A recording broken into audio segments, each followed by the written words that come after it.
Vamos a analizar o a leer en este videotutorial complementario a las clases del taller un cuento de Raymond Carver que, como ya sabéis todos y todas, es uno de los escritores considerados uno de los maestros del cuento, ¿no? Uno de los maestros del cuento moderno.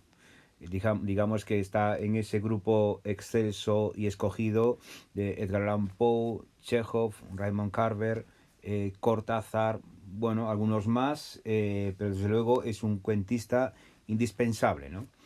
Bien, y este cuento en concreto, Catedral o Cathedral, también es uno de los cuentos más celebrados o más leídos o más analizados o más nombrados en el corpus o en el canon, si es que lo hay, del cuento moderno, ¿vale? Entonces, bien, veremos algunas cuestiones, evidentemente no de aquí para un análisis exhaustivo, tampoco se podría, también esto sería absolutamente imposible y absurdo, pero bueno, comentar algunas cosas para repasar las técnicas que hemos estado trabajando hasta ahora y fijándonos en la cuestión esta del cuento moderno, ahora que algunos alumnos y alumnas llegan al punto de que van o están escribiendo, digamos, su primer cuento, uno de sus primeros cuentos, pues está bien fijarse siempre en los maestros.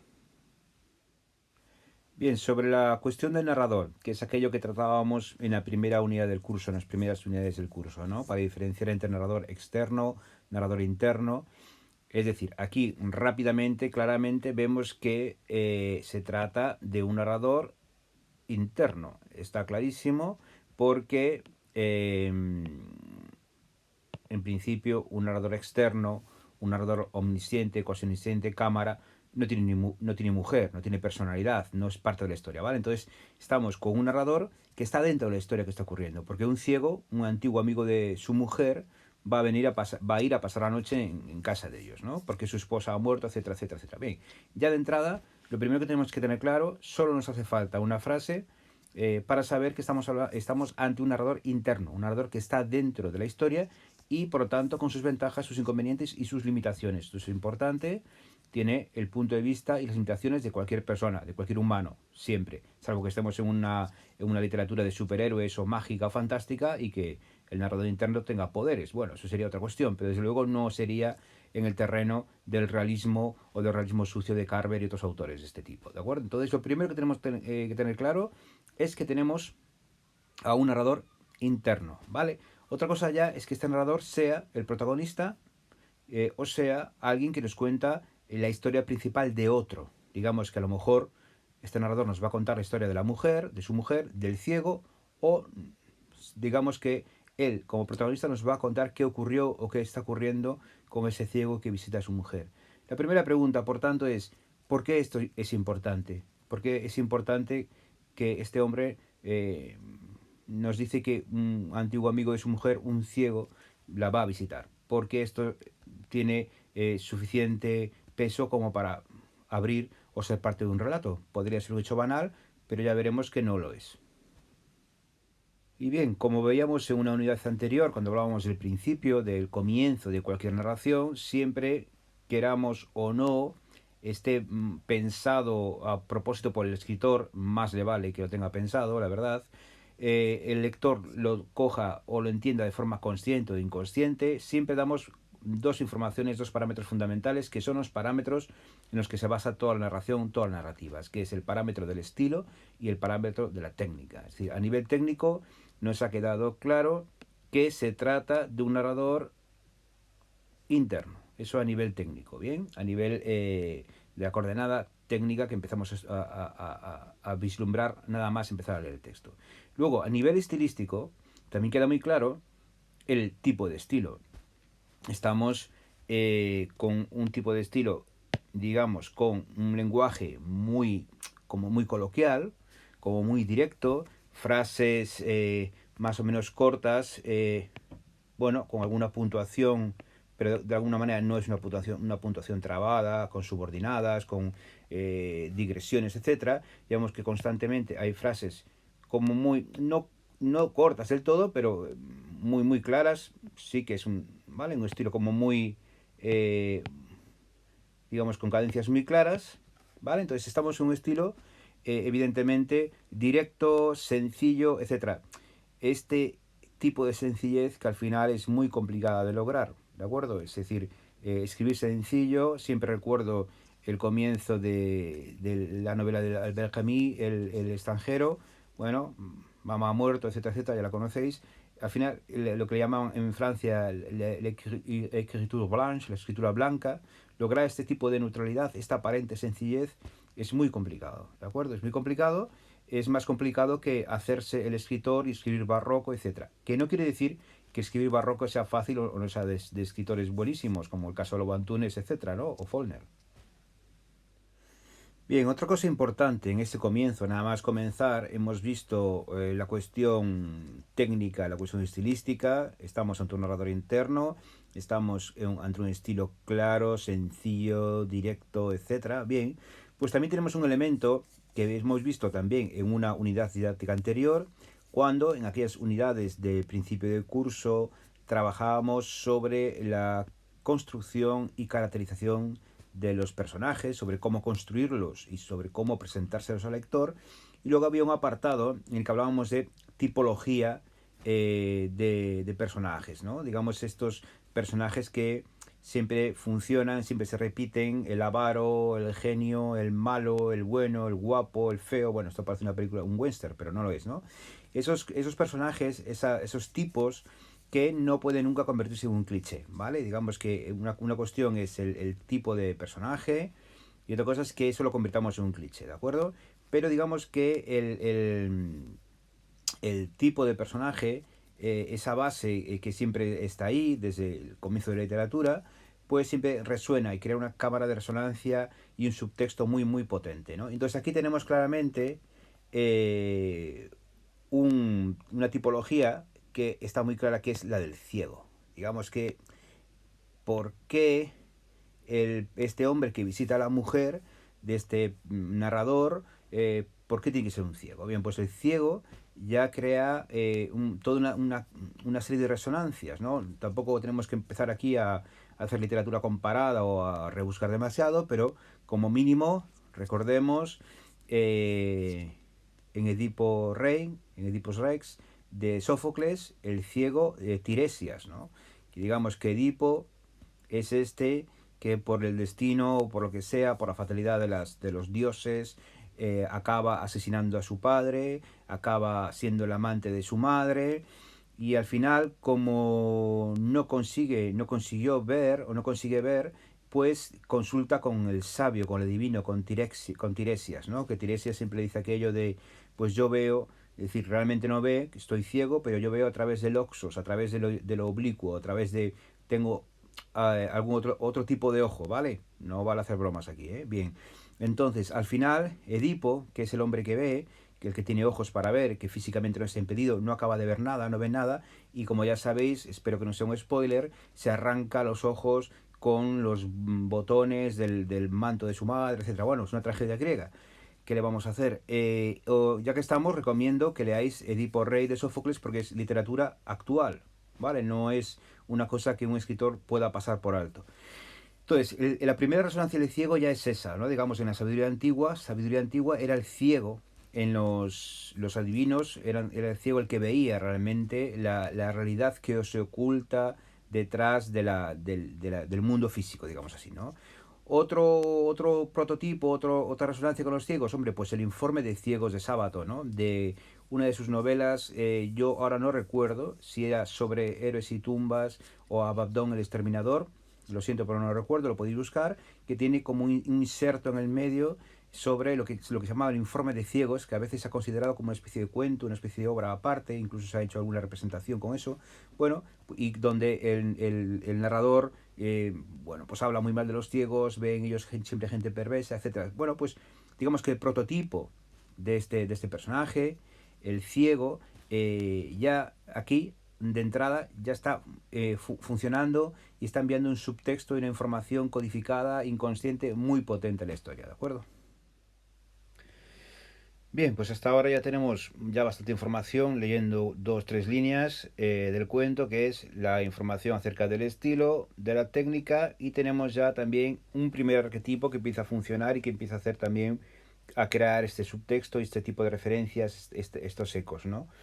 Ya veremos si, al seguir leyendo cómo el arquetipo del ciego También está el arquetipo de este hombre, que es bueno, este hombre que ya veremos que no está en su mejor momento, que no se acaba de ganar la vida, con cierta tendencia a beber alcohol y consumir producto de más, la mujer esta que es un poco despechada. Están aquí funcionando los arquetipos, pero insisto, el arquetipo siempre es bueno en literatura, es fundamental, y si no se convierte en un cliché.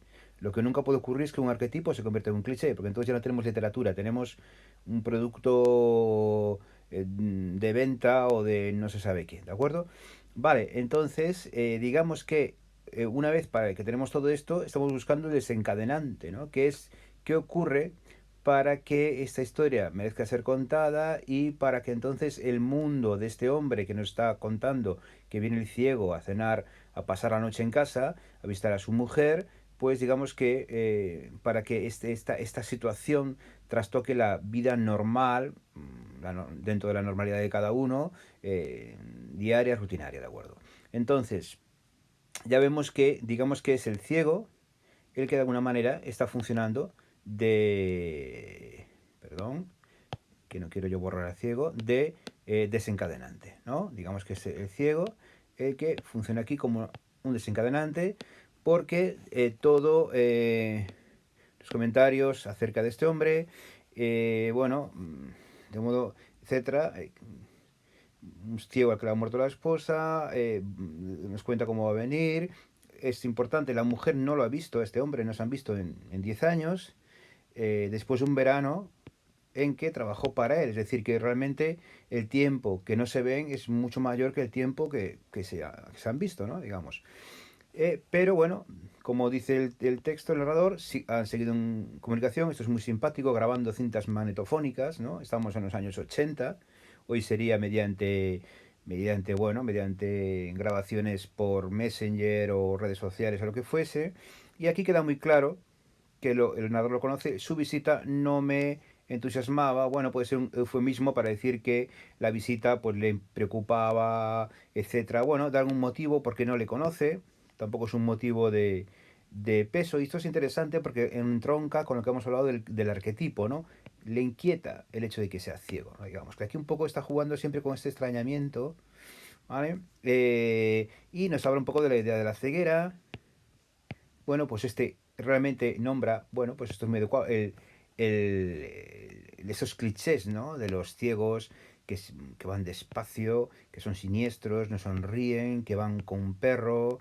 Entonces, un ciego en casa no era algo que el personaje espere con ilusión, digamos, ¿no? Entonces, este primer fragmento también queda muy claro que el desencadenante sutil es este ciego, esta aparición, esta personaje que va a irrumpir, esta presencia que va a irrumpir en la casa. ¿Por qué esto es un desencadenante? ¿Por qué esto rompe la rutina y molesta o no le hace gracia a este personaje? Es algo que iremos descubriendo a medida que vayamos leyendo, ¿no? Pero digamos que ya queda plantada esta duda, esta pregunta de qué está ocurriendo para que este hombre no admita una visita de un tipo, aparentemente, bueno, pues una antigua amistad de su mujer, etcétera. ¿De acuerdo? Es muy importante tener en cuenta aquí, por tanto, que aquí estamos en un terreno sutil, estamos en un terreno de psicológico, de personas, de la realidad, de la naturaleza humana. No estamos en cuentos de superhéroes o de aventuras, que están muy bien, está también donde de repente el desencadenante tiene que ser una invasión alienígena o que una invasión zombie o que de repente todo explota, es decir, no tiene por qué ser, en la vida las cosas no pasan así, afortunadamente. Entonces digamos que es un desencadenante sutil, simplemente algo que empieza a mover el suelo, ¿vale? De donde está. Es importante que tengamos en cuenta que el desencadenante es algo que a veces ocurre de forma casual o casi siempre. El personaje al que le ocurre no tiene la culpa, ¿no? Uno va por la vida y de repente ocurre algo que no está en tus manos, pero te obliga a ponerte en funcionamiento. Y aquí también esto incide mucho porque este ciego, simplemente es que su esposa ha muerto y que le está visitando a los parientes en donde vive su mujer a la que conoce y bueno, entra dentro de lo lógico que se llame incluso, que se visiten, etcétera. Bueno, es como una casualidad. Es desencadenante, es una casualidad fatídica que obliga al personaje a ponerse en movimiento o que trastoca la vida del personaje y que lo obliga a actuar. Es decir, el ciego este va a aparecer a cenar y este hombre puede actuar o no, puede hacer como que el ciego no va a aparecer, etcétera, pero el ciego va a aparecer. y ya veremos lo que esto comporta. Bien, pues para ir terminando ya con ese primer vídeo, evidentemente hemos analizado ya bastantes cuestiones, no se puede decir que no haya pocos elementos en juego en este primer párrafo, nada más en este comienzo, tanto a nivel estilo, a nivel técnico, es decir, ya de entrada sabemos que tenemos un narrador interno, tenemos un estilo determinado, un tipo de frase, un tipo de construcción de lenguaje directo, sencillo, etcétera. Tenemos ahí un arquetipo, el arquetipo del ciego, y tenemos ya un desencadenante, ¿no? Este hombre que vive con su mujer, ya veremos cómo y de qué manera, y que esta visita del ciego le supone una quiebra en la rutina o un problema o una incertidumbre, lo que sea, ¿de acuerdo? Bien, se podría decir que un lector no va a analizar todo esto o que no se va a dar cuenta de todo esto, etcétera. Bien, depende del tipo de lector, pero está claro que un lector no tiene por qué analizar absolutamente nada. El lector lo que tiene que hacer es leer, y para que un lector lea y siga leyendo, que es el único trabajo del escritor, que el lector siga leyendo, estas cosas son cosas que tiene que controlar y que tiene que poner en juego el escritor. Si el escritor no tiene en cuenta estas cosas, os aseguro que el lector no va a seguir leyendo. ¿Vale? Entonces, como nosotros sí somos lectores y Raymond Carver es un escritor que ha tenido en cuenta todas estas cosas, vamos a leer simplemente este primer fragmento y ahora lo leemos como seguido, teniendo en cuenta todos los elementos que hemos puesto o que hemos analizado que se han puesto en juego, ¿de acuerdo? Muy bien. Pues entonces, Raymond Carver, Catedral. Un ciego, antiguo amigo de mi mujer, iba a venir a pasar la noche en casa. Su esposa había muerto, de modo que estaba visitando a los parientes de ella en Connecticut. Llamó a mi mujer desde casa de sus suegros. Se pusieron de acuerdo. Vendría en tren. Tras 5 horas de viaje, mi mujer le recibiría en la estación. Ella no le había visto desde hacía 10 años, después de un verano que trabajó para él en Seattle. Pero ella y el ciego habían estado en comunicación, grababan cintas magnetofónicas y se las enviaban. Su visita no me entusiasmaba. Yo no le conocía y me inquietaba el hecho de que fuese ciego. La idea que yo tenía de la ceguera me venía de las películas. En el cine, los ciegos se mueven despacio y no sonríen jamás. A veces van guiados por perros. Un ciego en casa no era una cosa que yo esperase con ilusión. Bien, pues todo esto, estos elementos, esta riqueza, esta forma de trabajar el texto y el subtexto, toda esta información implícita, explícita, es lo que debe tener también el arranque, el comienzo de vuestro cuento. Así que nada, poneros a ello.